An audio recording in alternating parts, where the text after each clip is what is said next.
Artillery and airstrikes from Israel on Hezbollah and Hamas.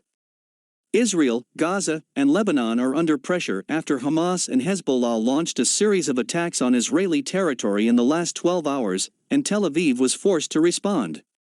On August 4, Hezbollah fired several rockets from Lebanese territory at the behest of Israel, triggering Israeli airstrikes early the next day in eastern Lebanon.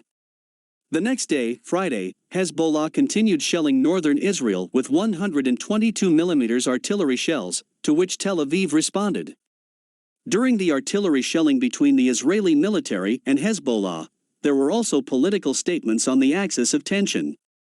Israeli Defense Minister Benny Ganz reaffirmed the position of his people that Israel will respond to any attack on the people and the territorial integrity of the country.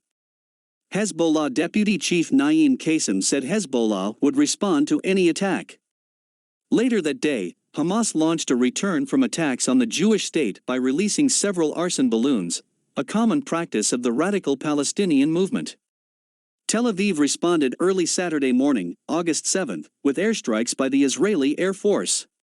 According to an official statement from the Israelis, the Air Force has hit a Hamas camp and a missile-firing position.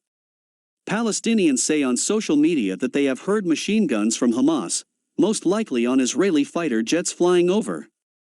Hamas sources say the balloons fired by them were explosive and incendiary.